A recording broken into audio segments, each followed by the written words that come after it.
ಮಾಲೂರು ಶಾಸಕ ಕೆವೈ ನಂಜೇಗೌಡರ ವಿರುದ್ಧ ತಿರುಗಿಬಿದ್ದ ಕೆ ಉಪ್ಪಾರಹಳ್ಳಿ ಗ್ರಾಮಸ್ಥರು.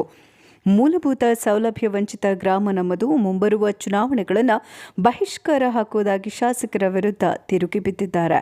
ಮಾಸ್ತಿ ಕೆ ಉಪ್ಪಾರಹಳ್ಳಿ ಗ್ರಾಮದಲ್ಲಿ ರಸ್ತೆ, ನೀರು, ಚರಂಡಿ, ಸರ್ಕಾರಿ ಮನೆ ಇಲ್ಲದೆ ಮರೀಚಿಕೆ ಮಾಡಿ ವಂಚನೆ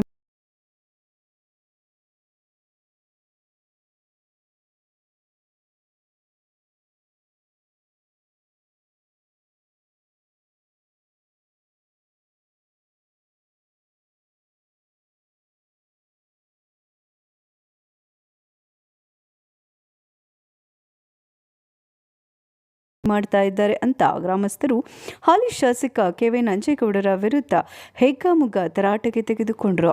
ಮಾಜಿ ಶಾಸಕ ಮಂಜುನಾಥಗೌಡರು ಇದ್ದಾಗ 5 ದಿನದಲ್ಲಿ ಕುಡಿಯುವ ನೀರಿನ ಕೊಳವೆ ಬಾವಿ ಹಾಕಿಸಿ ಪಂಪ್ ಮೋಟಾರ್ ಎಲ್ಲ ಕೊಟ್ಟಿದ್ರು. ಕುಡಿಯುವ ನೀರು ಕೊಟ್ಟರು. ಪ್ರತಿ ಮನೆಗೆ 3 ಸಾವಿರ ಹಣ ಕೈಯಿಂದ ಹಾಕಿ ನಾವೇ ರಸ್ತೆ ಮಾಡಿಕೊಳ್ತಾ ಇದ್ದಾವೆ. ಕಾಂಗ್ರೆಸ್ಗೆ ಓಟು ಹಾಕಿ ಮೋಸ ಹೋದ್ವಿ ಅಂತ ಕೆ ಉಪ್ಪಾರಹಳ್ಳಿ ಜನ ಶಾಪ ಹಾಕ್ತಾ ಇದ್ದಾರೆ. ಘಟನೆ ಮಾಲೂರು ತಾಲೂಕಿನ ಮಾಸ್ತಿ ಹೋಬಳಿಯ ಕೆ ಉಪ್ಪಾರಹಳ್ಳಿಯಲ್ಲಿ ನಡೆದಿದೆ. ಹೌದು, ಮಾಲೂರು ತಾಲೂಕು ಮಾಸ್ತಿ ಹೋಬಳಿ ಕೆ ಉಪ್ಪಾರಹಳ್ಳಿ ಗ್ರಾಮದಲ್ಲಿ ಸುಮಾರು ವರ್ಷಗಳಿಂದ ರಸ್ತೆ, ನೀರು, ಸರ್ಕಾರಿ ಮನೆಗಳು, ಚರಂಡಿಗಳು ಇಲ್ಲದೆ ಮೂಲಭೂತ ಸೌಕರ್ಯಗಳಿಂದ ವಂಚಿತರಾಗಿ ಜೀವನ ನಡೆಸ್ತಾ ಇದ್ದಾರೆ. ನಮ್ಮ ನಾಳುವ ಆಡಳಿತ ಪಕ್ಷಗಳಿಗೆ ಸುಮಾರು ಬಾರಿ ಮನವಿ ಮಾಡಿಕೊಂಡ್ರು. ರಸ್ತೆ, ನೀರು, ಸರ್ಕಾರಿ ಮನೆಗಳು, ಚರಂಡಿಗಳ ಬಗ್ಗೆ ಹೇಳಿದ್ರು, ಯಾವುದೇ ಪ್ರಯೋಜನವಾಗಿಲ್ಲ. ಈ ಹಿಂದೆ ಮಾಜಿ ಶಾಸಕರಾದ ಮಂಜುನಾಥಗೌಡರು 8 ವರ್ಷದ ಹಿಂದೆ ಗ್ರಾಮದಲ್ಲಿ ಕುಡಿಯುವ ನೀರಿಗೆ ತೊಂದರೆಯಾಗಿದ್ದಾಗ ಮನವಿ ಮಾಡಿಕೊಂಡಿದ್ವು. ಆಗ ತಕ್ಷಣ ಸ್ಥಳಕ್ಕೆ ಭೇಟಿ ನೀಡಿ ನಮ್ಮ ಗ್ರಾಮಕ್ಕೆ 5 ದಿನದಲ್ಲಿ ಕುಡಿಯುವ ನೀರಿನ ಕೊಳವೆ ಬಾವಿ ಕೊರೆಸಿ ಪಂಪ್, ಮೋಟಾರ್, ಕೇಬಲ್ ವೈರ್ ನೀಡಿ ಗ್ರಾಮವನ್ನು ಕುಡಿಯುವ ನೀರಿನ ದಾಹದಿಂದ ಕಾಪಾಡಿದ್ರು. ಈಗಲೂ ಕೂಡ ಅದೇ ನೀರು ಕುಡಿತಾ ಇದ್ದಾವೆ. ಸುಮಾರು ವರ್ಷಗಳಿಂದ ನಮ್ಮ ಗ್ರಾಮದ ರಸ್ತೆ ಕಿತ್ತು ಹೋಗಿದ್ದು ಓಡಾಡಲು ಆಗದೆ ಬಹಳ ತೊಂದರೆ ಅನುಭವಿಸ್ತಾ ಇದ್ದೇವೆ. ಮಾಲೂರು ಶಾಸಕ ಕೆವೈ ನಂಜೇಗೌಡರಿಗೆ ಎಷ್ಟೋ ಮನವಿಗಳನ್ನು ಮಾಡಿದ್ದೇವೆ.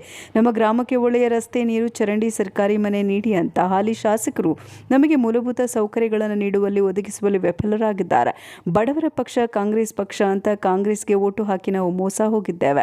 ಮಾಲೂರು ಶಾಸಕರು ಹಾಗೂ ಸಂಬಂಧಪಟ್ಟ ಅಧಿಕಾರಿಗಳು ನಮಗೆ ಸರ್ಕಾರದಿಂದ ಮೂಲಭೂತ ಸೌಕರ್ಯಗಳನ್ನು ನೀಡುವಲ್ಲಿ ನಮ್ಮ ಗ್ರಾಮವನ್ನು ವಂಚಿಸಿದ್ದಾರೆ. ನಮಗೆ ಸ್ವಾತಂತ್ರ್ಯ ಬಂದು 78 ವರ್ಷಗಳೇ ಕಳೆದರೂ ಸಹ ಸಂವಿಧಾನದ ಅಡಿಯಲ್ಲಿ ನಮ್ಮ ಗ್ರಾಮಕ್ಕೆ ಇನ್ನೂ ಸ್ವಾತಂತ್ರ್ಯ ಸಿಕ್ಕಿಲ್ಲ. ನಾವು ಕಾಡು ಪ್ರಾಣಿಗಳಿಗಿಂತ ಕೀಳಾಗಿ ಸ್ವಾತಂತ್ರ್ಯ ಇಲ್ಲದೆ ಬದುಕು ನಡೆಸ್ತಾ ಇದ್ದಾವೆ. ಇದಕ್ಕೆ ತಕ್ಕ ಪಾಠವನ್ನು ಮುಂದಿನ ದಿನಗಳಲ್ಲಿ ಕಲಿಸ್ತೇವೆ ಅಂತ ಘರ್ಜಿಸಿದ್ರು.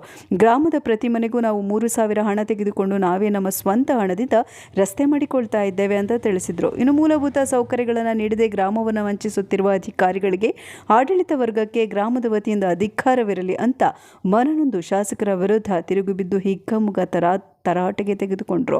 ಮುಂದಿನ ಚುನಾವಣೆ ಬಹಿಷ್ಕಾರ ಹಾಕುವುದಾಗಿ ಎಚ್ಚರಿಕೆ ನೀಡಿದರು. ಈ ಸಮಯದಲ್ಲಿ ಸೈಯದ್ ರಾಜಿಕ್ ಮುನಿಯಪ್ಪ, ಅಶ್ರಫ್ ಸಾದಿಕ್, ರಾಜಪ್ಪ, ಮಂಜುನಾಥ ದೋಡಾಫ, ಸೀನಾ ಸೈಯದ್, ಅಸ್ಲಾಂ ಸೈಯದ್, ಆತಿಫ್ ಸೈಯದ್, ಕಬೀರ್, ಜುಬೈದ್ ಬೇಗ್, ಶೇಖ್ ನೂರುಲ್ಲಾ ಇನ್ನು ಹಲವಾರು ಗ್ರಾಮಸ್ಥರು ಹಾಜರಿದ್ದರು. 8 ವರ್ಷ ಆಗಿದೆ. 8 ವರ್ಷದಿಂದ ಇವತ್ತು ಒಂದು ಸತಿ ಏನನ್ನ ಬಂದು ಯಾರನ್ನ ಬಂದು ಹಿಂಗ ಅರ್ಥ ಮಾಡ್ಕೊಂಡು ಇದು ಈ ರೋಡ್ ಮಾಡಿಸಿದ್ವಿ. ಮಂಜುನಾಥ್ ಗೌಡ ಹಾಕಿರೋದು ರೋಡ್ ಇದು. ಆ ಟೈಮ್ನಾಗ ಇವಾಗ ಆ ಮಂಜುನಾಥ್ ಗೌಡ ಬಂದು ಏನನ್ನ ಹೋಗಿ ಅವ್ರ ಮನೆ ಹತ್ರ ಹೇಳಿದ್ರೆ ಸಾಕು, ರಿಟರ್ನೇ ಕಳಿಸ್ತಾರೆ. ಬಂದು ಕೆಲಸ ಮಾಡಿಸ್ಬಿಟ್ಟು ಹೋಗ್ತಾರೆ. ಕುಡಿಯೋಕೆ ನೀರು ಇಲ್ಲ ಅಂತ ಹೇಳಿದ್ವಿ. ಅದು 5 ದಿನ ಟೈಮು. ಬಂದು ಬೋರ್ ಹಾಕ್ಸ್ಬಿಟ್ಟು ಹೋಗ್ಬಿಟ್ರು. ಅವರು ಟಿಸಿ ಎಲ್ಲ ತಗೊಂಡ್ ಬಂದು ಹಾಕ್ಸ್ಬಿಟ್ಟು ಹೋಗ್ಬಿಟ್ರು. ಇವತ್ತು ನೀರು ಕುಡಿತಾ ಇರೋದು ಮಂಜುನಾಥ್ ಗೌಡಂತೆ. ಇವತ್ತು ನಮ್ಮ MLA ಕಾಂಗ್ರೆಸ್ ಅಂತ ನಾವು ಬೊಗಳ್ಕೊಂಡು ಎಲ್ಲರಿಗೂ ನಿಷ್ಠ ಮಾಡಿಕೊಂಡು ನಾವು ಹೋಗಿ ಕೆಲಸ ಮಾಡ್ತಿಲ್ಲ. ನಮ್ಗೇನು ಬಂತು ಇವಾಗ 8 ವರ್ಷದಿಂದ ಇವತ್ತು ಏನೋ ನಮ್ಗೆ ಹೋಗಿ ಎಲ್ಲಿ ರೆಸ್ಪೆಕ್ಟ್ ತಗೊಂಡು ಈ ಕೆಲಸ ಮಾಡಿಸೋರೆ, ಈ ಕೆಲಸ ಮಾಡಿಸಿರಿ, ಆ ಊರು ಮಾಡಿರಿ ಅಂತ. ಶ್ಯಾಮ್ ಶೆಟ್ಟಳ್ಳಿ ನೋಡಿ ಹೆಂಗೈತೆ. ಶ್ಯಾಮ್ ಶೆಟ್ಟಳ್ಳಿ ಕಳಿಸಂದ್ರೆ ನೋಡಿ ಹೆಂಗೈತೆ.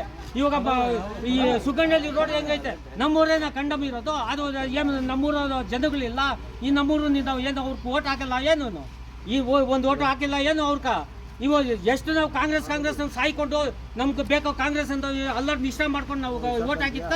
ಇವತ್ತು ನಮ್ಮ ಊರು ಕಂಡ ಮಾಡಿಬಿಟ್ರು. ಇಲ್ಲ ಒಂದು ಚಿರಂಡಿ ಐತಾ, ಇಲ್ಲ ನಮ್ಗೆ ಒಂದು ಇದು ಮನೆ ಒಂದು ಏನೋ ನಾವು ಒಂದು ಮನೆ ಕೊಡ್ಸಾರ ಗೌರ್ಮೆಂಟಿಂದ. ಇವತ್ತು ನಾವು ಇವಾಗ ಚೇರ್ಮನ್ ಹೇಳಿದ್ವಿ, ಅವ್ರಿಗೂ ಹೇಳಿದ್ವಿ, ಯಾರನ್ನ ಆಗಲಿ ಇವತ್ತು ಒಂದು ಮನೆ ಯಾರ್ಕನ ಒಂದು ಮನೆ ಹಾಕ್ಸವ್ರ ಅಂತ ಹೇಳ್ಬಿಡ್ಲಿ ನೋಡೋಣ. ಗೌರ್ಮೆಂಟ್ ಅಲ್ಲಿ 15 ವರ್ಷದಿಂದ ಎಲ್ಲ ಊರಲ್ಲಿಗೂ ಆಗ್ತಾರೆ ಅಂತ ನಿಮ್ಮೂರ್ಗೆ ಯಾಕೆ ಹಾಕಲ್ಲ? ನಾವು ಕೇಳ್ತಾ ಇರೋದು ಏನ್ ಕಾರಣ ಅಂತ ಗೊತ್ತಿಲ್ಲ ನಿಮ್ಗೆ. ಅವ್ರು ತಿಳ್ಕೋಬೇಕು. ಮನೆ ಇವ್ರಿಗೆ ಬಂದಿತ್ತಂತೆ ಇವನ್ಕ ಆ ಸುಮ್ಮ ಕಟ್ಟಕ್ ಮನೆ ಅದು